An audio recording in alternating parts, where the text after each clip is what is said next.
we're going to do something a little bit different today because I really want to talk about this Russell Wilson situation. This is absolutely insane.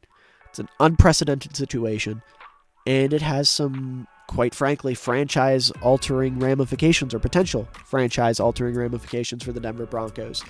And I just so happened to be sick this week. I didn't get to record a normal video. I didn't have the energy or the time to do it. So I have a perfect excuse to just sit here and talk, right? I will say this video is inspired by one of my favorite content creators, Mr. Ludwig Ogren. If you don't know who he is, do yourself a favor, check him out. He's one of the biggest content creators on the planet. Was Twitch's biggest streamer. He's a big YouTube guy now. But one of his side projects, Mogul Mail, is essentially this, right? He sits down, he talks about different situations, whether it's the Twitch update that happened recently that lasted for a whole 5 minutes, or drama, or someone getting canceled, etc., etc. He sits down, he talks about it, he gives information from all sides, and then he, if it's appropriate, gives his opinion. And that's what we're going to do here with the Russell Wilson situation. So, we all know Russ got benched. Point blank period for the rest of the season. He will be backing up Jarrett Stidham in Denver, which on the surface is crazy because this season Russ has not been bad. Has he been good? Not quite, but he's been fine.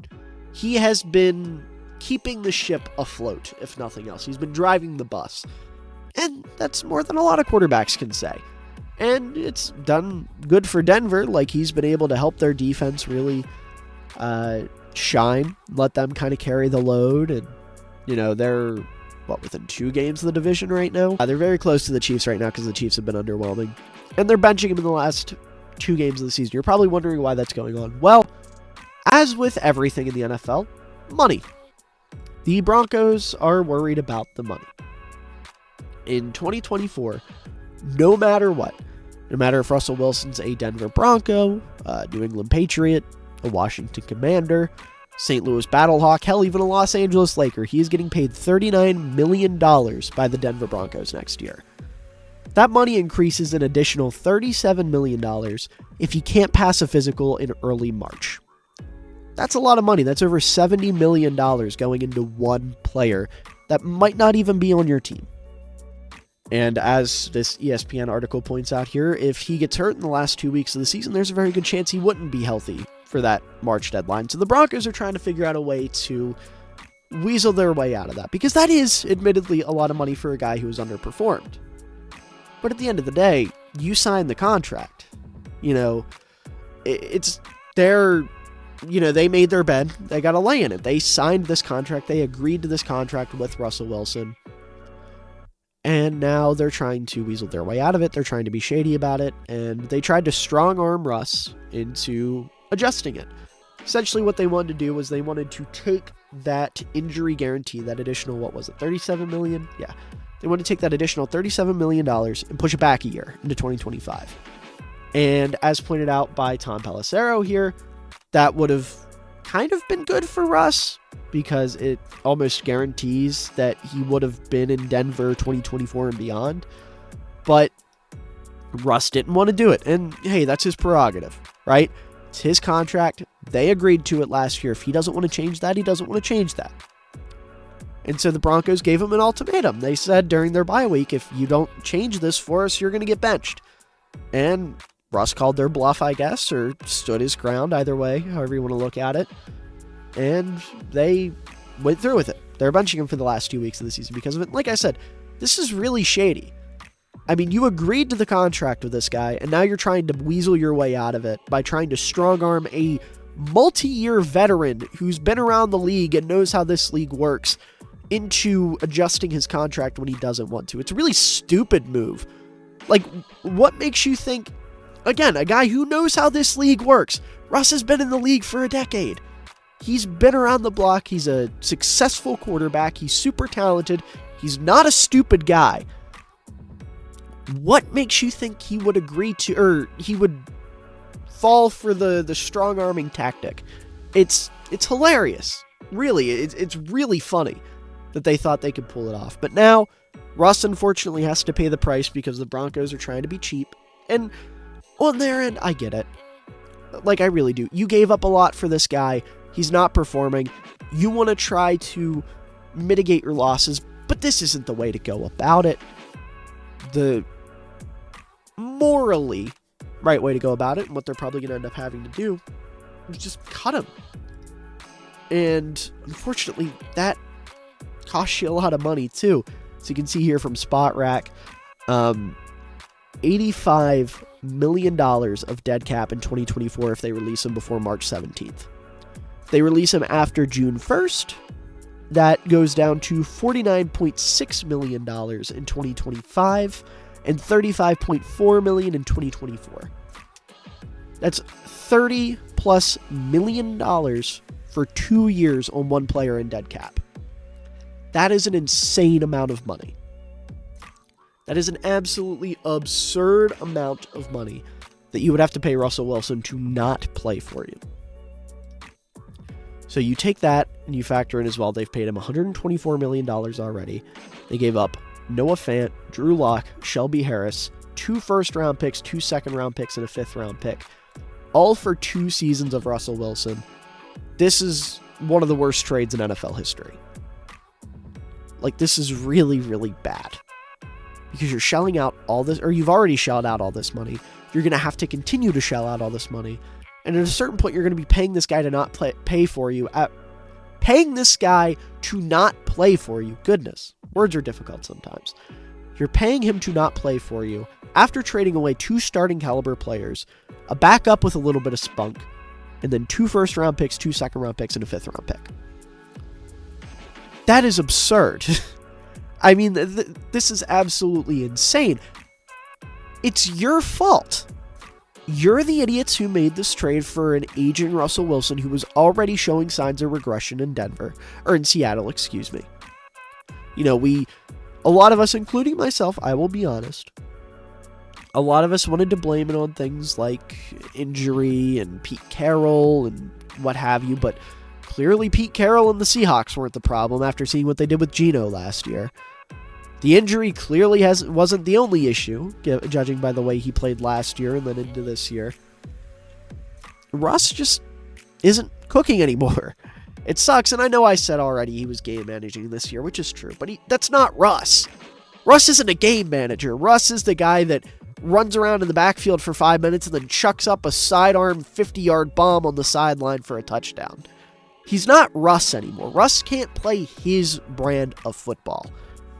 And that's another major issue with all of this. His brand of football, the Russell Wilson brand of football, was never going to mesh with the coach that they brought in. Sean Payton and Russell Wilson were never going to work as a marriage. And I know I said in the offseason that I thought Sean Payton could fix Russ, because I did. But I also didn't realize that I don't know how I didn't realize it was never going to work. We'll put it that way. I was looking at it from the perspective of Sean Payton's one of the best offensive minds I've seen in my 20 years on this planet. And I thought if anyone can make an aging quarterback look better, it's him. But what I should have looked at it as is, Sean Payton is going from wanting like a in structure, top of your drop and let it rip type of quarterback to Mr. Unlimited, Mr. Improviser, right? 2 totally different types of quarterbacks. And I'm not comparing Drew Brees and Russell Wilson because, quite frankly, it's not fair to Russ. But they're 2 completely different types of quarterback. They're polar opposites from each other. Drew Brees is, like I said, in structure. Sean Payton likes to have a lot of control over his offense. And when your quarterback's playing in structure, you get that.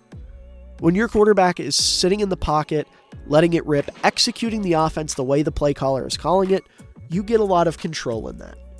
And that's what Sean Payton wants. That's what most play callers want, is control. They want to be able to control the product on the field as much as they can without actually having to be on the field.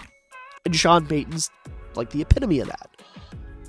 When Russell Wilson's your quarterback, and I'm talking like prime Russell Wilson, your impact as a play caller is minimized because half the time Russ is going to go off script, throw the play out the window, and do some crazy shit. Current Russell Wilson, where that's what he wants to do, but his body won't really let him do it, and unfortunately he's in his own head, or at least seems like he's in his own head. I obviously can't say that definitively because I'm not in his head, but it certainly seems like it, judging by how he's been playing. your impact on a given play goes from, as much as possible to almost non-existent. Like Sean Payton calls the play, and then Russ goes out there and tries to play backyard football backwards. So it's a bad marriage. I know a lot of people are trying to villainize and demonize Sean Payton for this. I don't think that's the answer. I don't think Sean Payton's the bad guy in this. Sean Payton just wanted to come back to football. He got an opportunity, and they put him with a quarterback that was never going to work for him. Like, you sit here and you look at Drew Brees' highlights, right? This is a prime example of it. Top of his drop, let it rip. That's the Drew Brees way. That is the Sean Payton way. That is what Sean Payton wants out of his quarterback. He wants a guy who is going to hit that top of his drop in structure and let it rip. This is a bad example because Drew Brees has to improvise a little bit here because the play broke down, and that'll happen. But I'm saying the majority, right? Like right here, for example. I mean, this is what Sean Payton wants out of his quarterback. He wants top of your drop, let it rip. I know I keep saying it, but that's the key here. Russell Wilson, and I know I had to specifically look up scramble highlights, don't judge me. This is his game. Get out of the pocket, move around, make some guys miss. You know what we think of like Kyler Murray or Patrick Mahomes today. That's Russ. That's what he wants to do. And he's just not the type of quarterback that Sean Payton wants. Can I get another highlight, please? Like, you're not seeing a Sean Payton quarterback do this kind of stuff. And there's pros and cons to both of them, kind of pick your poison with the type of quarterback you prefer. I'm not saying Russ isn't capable of delivering throws within the pocket. He absolutely is. He has to step up a little bit here to get some oomph behind it, but I mean, that's a clean throw from the pocket. It's a beautiful throw. He was capable of doing it back in his heyday, but he doesn't have that arm strength anymore. I mean, here's a prime example of Russ improvising here. I promise this isn't just turning into us watching Russ highlights. As much as I would love to just sit here and react to Russ highlights. This is him catching a football. That's not going to help. Let's see here. Yeah. See, like that type of throw. Russ was capable of doing it in his prime. But he simply doesn't have the oomph anymore. He doesn't have the arm strength, so he can't do this kind of stuff anymore. When you're seeing Russ do things like this, it becomes even more concerning. Like this is not okay. This is not something Sean Payton wants out of one of his quarterbacks. This is a really, really bad rep. And you see Jarrett Stidham, first of all, this title is insane. But Jarrett Stidham, like, he can execute in structure. I mean, that was perfectly in structure. He's going to game manage, and that's what Sean Payton wants right now. I mean, yeah, this is a boot, but he threw it when he needed to. He's executing in structure. This is the type of quarterback Sean Payton wants. Am I saying he's going to be better than Russ? No, he's not going to be. I don't think Jarrett Stidham's an upgrade from Russell Wilson. Don't worry. Russell Wilson is very easily a better quarterback than Jarrett Stidham. But Stidham's going to do what Sean Payton wants him to do. And when you're a coach like Sean Payton who becomes like the CEO of the team almost, that's what you want. You want a guy who's going to, for lack of better words, do your bidding. And that's exactly what Stidham brings to the table for Payton. This is the perfect Sean Payton. This is a horrible time for me to be saying that, but it's a hell of a throw. And that's the type of quarterback Sean Payton wants. Now, I'm not saying every single play you have to drop back like that. You can improvise a little bit. But more often than not, like right here, that's what he wants. Top of your drop, let it rip. That's just the reality of the situation. This is what Sean Payton wants. He's going to be upset with anything else. And then, of course, poor Russell Wilson, man. I'm actually going to play this with audio here in a moment. But it sucks to see how Russ is taking it. I mean, Russ is a good guy. All football aside, he's a Walter Payton Man of the Year winner. Does a ton of charity work. He's a little corny, but he's a good guy. And he's doing a hell of a job with his PR campaign right now of going around and posting videos of himself and posting different things to kind of make himself look like a better person. And this is a prime example of that. So let's just watch a couple minutes of this mic'd up here. Lead these boys tonight now. Let's lead them. Let's lead them throughout the whole game. First play to the last. First play to the last. I mean, you can just tell from that clip right there, Sean Payton is not having it. He does not like Russ. First play to the left. All day. I didn't notice that. All day. Yep. Here we go, Tote. Dominant. Let's go get it. Let's go 1-1. Let's go. Hey, I was listening to something this morning. I told you the receivers a little bit earlier. Gratitude, and anxiety and worry can't exist at the same time. Not simultaneous. All right, let's be grateful for the opportunity, man. Let's go do it. Whatever it takes. We're in good shape. But yeah, I don't know. I feel bad for Russ. I do. Because they really are doing him dirty here. And Russ seems like a good guy. He seems like a good teammate. The gratitude, obviously great leadership. He's smart. He's wise. I'm sure Broncos players love him. But, you know, it's one of those things where I see both sides. Like, you look at the Broncos roster right now, it's not great. The offensive line needs a lot of work. Like, realistically here, Garrett Bowles is getting older. Garrett Bowles is old, for being honest. Mike McGlinchey was a terrible signing. He has been very disappointing. Quinn Miners is good. Lloyd Cushenberry is fine. Ben Powers has been a little disappointing.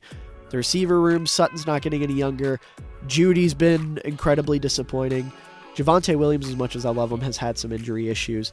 Jaleel McLaughlin, though, has been a nice pickup. The tight end room's weak. I know that was Sean Payton doing. He wanted Adam Troutman. Defensively, it's good, but, like, you need the money to build up this team, and you want to get younger.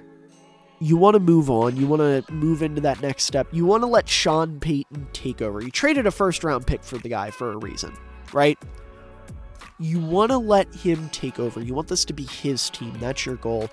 And as of right now, it's not Sean Payton's team. As long as he doesn't have his quarterback, it's not his team.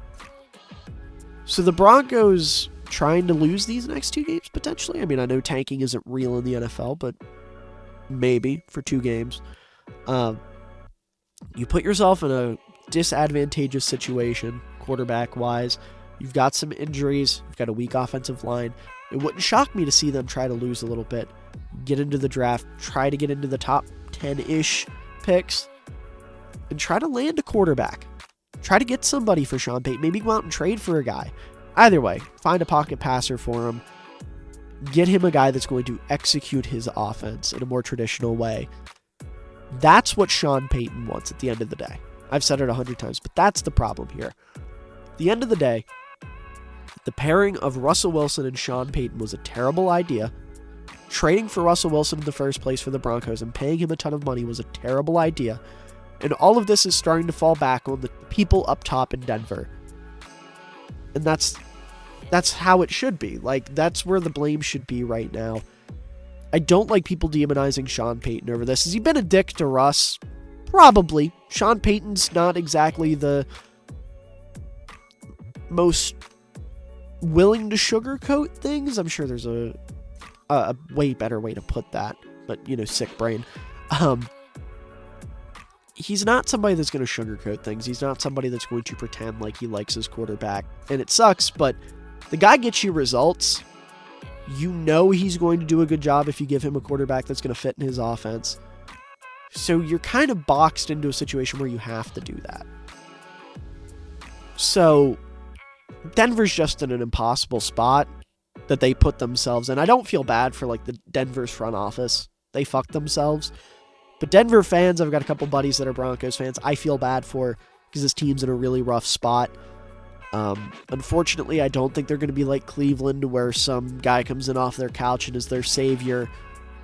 Although, I don't know, maybe the Jarrett Stidham Linsanity run's about to hit like crack, but I don't know. I doubt it. We'll have to see. It's an interesting situation to monitor. I'm excited to see what the Broncos are going to do if they do cut Russell Wilson. I'm excited to see what their approach is going to be. I haven't scouted quarterbacks yet, so I don't know who would be like the prototypical Sean Payton guy in this class. I guess Drake May, but they're not going to get Drake May. So I don't know who the next guy up would be. Either way, we'll have to see. But I think that's going to do it for us. Let me know down in the comments below what you thought about this type of video. Like I said, it was different. I don't know how long I've been recording for. We'll have to see. But If you enjoyed, let me know down below. If you have any thoughts on this, you want to engage in conversation, please, by all means, leave a comment down below. I would love to talk about this. I'm not going to entertain people being assholes down there. It's the internet. I know that's a thing, but I'm just letting you know ahead of time. If you want to have a legitimate conversation about the situation, please let me know in the comments. I will be happy to talk with you. If you want to see me make a video like this about different situations, let me know. This is something I can crank out relatively quickly. Not that I want to like half-ass content by any means. It's just, got 20 minutes on a Saturday, yada yada. But all that being said, I hope you enjoyed. Please make sure to leave a like down below if you did. Make sure to subscribe. We're going to do a ton of fun stuff in 2024. And to everyone out there watching, I hope you all have a wonderful day, evening, night, afternoon, whatever time of day it is for you. I hope you enjoy it because you're all wonderful people and you deserve it.